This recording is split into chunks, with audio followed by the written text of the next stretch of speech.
যখন আন্দোলনটা খুব বেশি দৃশ্যমান, মেধার জন্য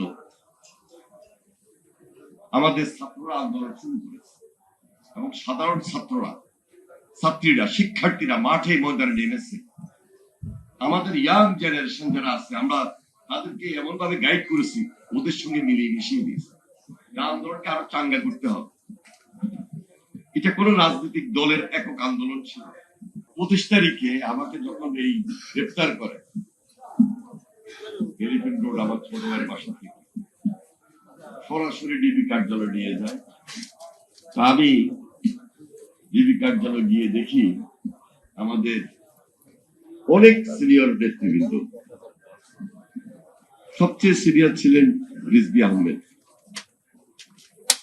এর বাহিরে আমাদের নাম যদি বলতে যাই, সাবেক এমপি ছিলেন, যারা এখন বর্তমানে অনেকে এমপি হয়েছে, মন্ত্রী হয়েছে, বিএনপি প্রায় দায়িত্বশীল নেতৃবৃন্দ,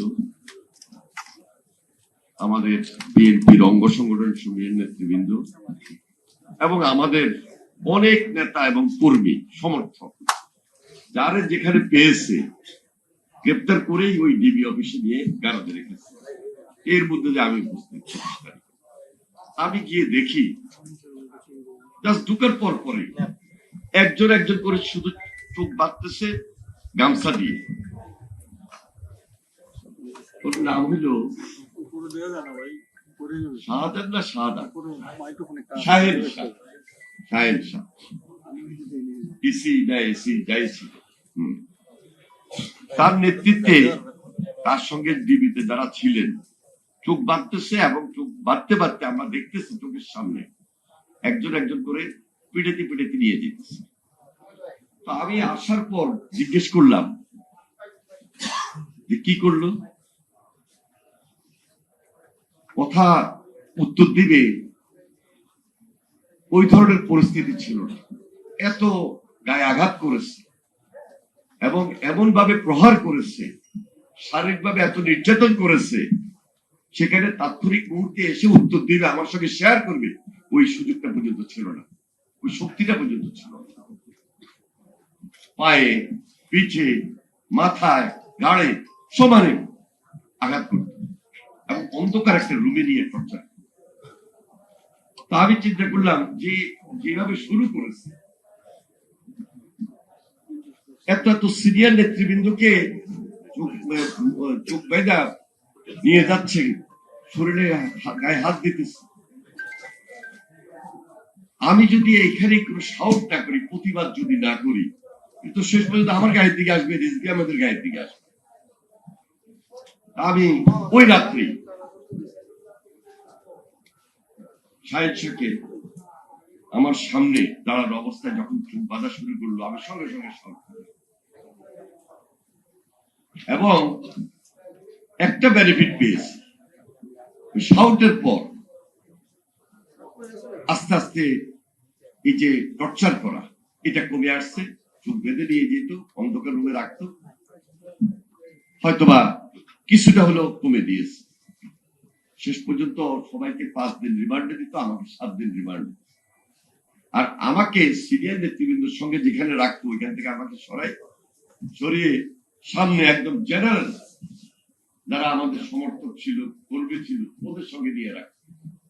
এটা তো আমার সুবিধা হয়েছে, আমি ওদের সঙ্গে ছিলাম, ওদেরকে আমি খুব উদ্বুদ্ধ করলাম এবং উদ্বুদ্ধ করে সেখানে প্রতিবাদের মাত্রা আরো বাড়াই দিল। আজকে যারা আমাদের ছোট ভাই এনসিপির নেতৃবৃন্দ পার্লামেন্টে আছেন, পার্লামেন্টের বাইরেও আছেন, তাদেরকে কিভাবে মনোবল দিয়েছি তারাই ভালো জানে। সেই মনোবলটা আন্দোলন সংগ্রামে রেজাল্ট পাওয়ার ক্ষেত্রে অনেক বেশি সহায়ক ছিল। শুধু তাদেরকে এটাই বলছিলাম, আমি এক সময় ছাত্র দলের সভাপতি ছিলাম, মাঠের কর্মী ছিলাম, কর্মী থেকে দায়িত্বপ্রাপ্ত নেতা হয়েছে। তোমাদের বয়সে ওই সময় এরশাদ বলো আর হাসিনা বলো আমাকে আটকিয়ে রাখতে পারে না, এবারও তোমাদেরকে হাসিনা আটকিয়ে রাখতে পারবে না। শুধু জাস্ট মনোবল এবং সাহস নিয়ে যখন আন্দোলনটা খুব বেশি দৃশ্যমান, মেধার জন্য আমাদের ছাত্ররা আন্দোলন শুরু করেছে এবং সাধারণ ছাত্রীরা শিক্ষার্থীরা মাঠে ময়দানে নেমেছে। আমাদের ইয়াং জেনারেশন যারা আছে আমরা তাদেরকে এমন ভাবে গাইড করেছি, ওদের সঙ্গে মিলিয়ে মিশিয়ে দিয়েছি। আন্দোলনকে আরো চাঙ্গা করতে হবে। এটা কোন রাজনৈতিক দলের একক আন্দোলন ছিল। আপনার পার্লামেন্টে দেখেছেন, আমি স্পষ্ট বলেছি, আমি কিন্তু শুধু জুলাই আন্দোলনে ছিলাম না, শুধু জুলাই যোদ্ধা না, আমি জানুয়ারি থেকে ডিসেম্বরের যোদ্ধা ছিলাম এবং আমার সঙ্গে 17 বছর এই সাধারণ নেতা কর্মী, এই সাধারণ মানুষ জানুয়ারি থেকে ডিসেম্বর পর্যন্ত আন্দোলন করেছে, সংগ্রাম করেছে, গুমের শিকার হয়েছে, খুনের শিকার হয়েছে, অত্যাচারিত হয়েছে, নির্যাতিত হয়েছে। 28 অক্টোবর যখন আমি জেলে বসে লাইভ দেখেছি, আছে না কত সিস্টেম। সেদিন তো আজকে যারা বিরোধী দল কোথায় ছিলেন, পাশে কিভাবে ছিলেন, প্রশ্ন করার মতো। কোথায় ছিলেন, কিভাবে ছিলেন, আর 17 বছর কিভাবে ছিলেন, 17 বছর কোথায় ছিলেন, এটাও তো প্রশ্ন করার মতো। আন্দোলন কারা করেছে, কিভাবে করেছে, আমরা জোট করেছি, আমরা যুগপৎ আন্দোলন করেছি এবং করতে করতে করতে ধারাবাহিকতায় আমরা 5 তারিখে এসেছি। 5 তারিখের পর চিত্র ভিন্ন। যারা সেদিন শপথ দিলেন 5 তারিখের পর 8 তারিখে, মনে আছে, প্রথম দিনে বলা শুরু করছে যে ওনাদের একক নেতৃত্বে আন্দোলন এসেছে। এই যে আজকে আমাদের সঙ্গে বিরোধী দলের আসনে যারা বসে আছেন, আমাদের এই ছোট ভাইরা, তাদের কথাই বলছি আমি, কারণ নাম ধরে খুব খাটো করতে চাই। তারা একে আন্দোলন করছিল, আমরা ছিলাম না। আমরা কোথায় ছিলাম, আমাদেরকে এমন ভাবে উপহাস করতে যে জুলাই না হলে পুরা সবকিছু ঠিক হতো না, বা আন্দোলন হতো না, শেষ হতো না। আমার ছাত্র দলের নেতাদেরকে আমি দৃশ্যমান করেছি যে ওই চত্বরে গিয়ে আশেপাশের যে স্কুলগুলো আছে ওই শিক্ষার্থীদেরকে নিয়ে ওইখানে ঐক্যবদ্ধ হয়ে মুভমেন্টটাকে চালু করে।